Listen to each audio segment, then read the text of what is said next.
Version one is the expert just demonstrates the thing over and over and over and talks about it, and the student needs to practice on it. That's a fail. Because you don't really learn by watching somebody else. You become familiar with something, but you don't learn it until you actually start performing it. Or two, I'm not going to tell them how to do it. I'm going to just say, go and do this stuff, and they're just flopping around. That's highly inefficient.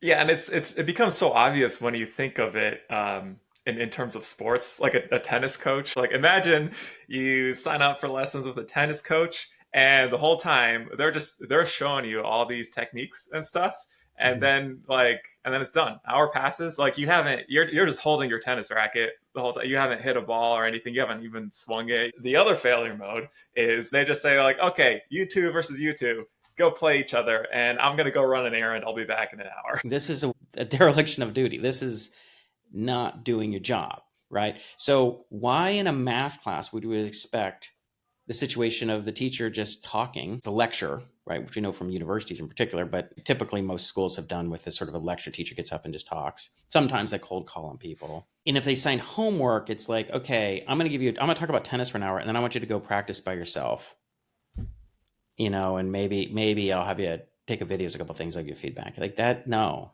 that is stupid.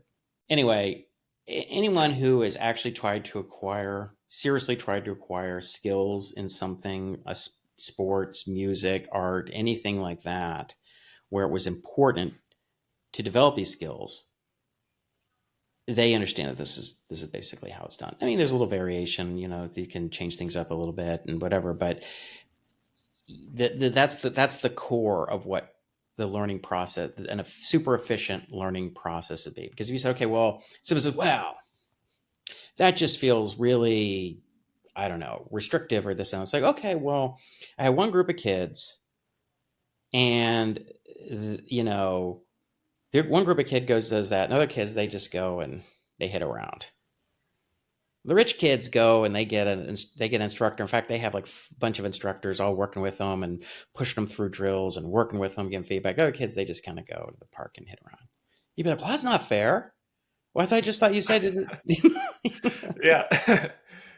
Yeah, exactly. Yeah, you put those two scenarios side by side and have people choose. They'll always choose the one that involves guided instruction with rapid feedback cycles of explicit, direct instruction on what the student is supposed to be doing, what's the proper technique, followed immediately after the student is actually going and hitting the ball, going through their reps, getting really solid on the skill. They do that on some more skills. The next session, they pull some of those skills together, compound movements. Like it's just, yeah, like There's no several question. weeks of this, they're gonna blow those other kids out of the park. And if you compared it to, and you said, well, one group gets to do it and one doesn't, they would be like, that's totally unfair.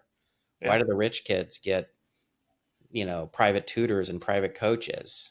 It's like, why? I thought you said it doesn't matter.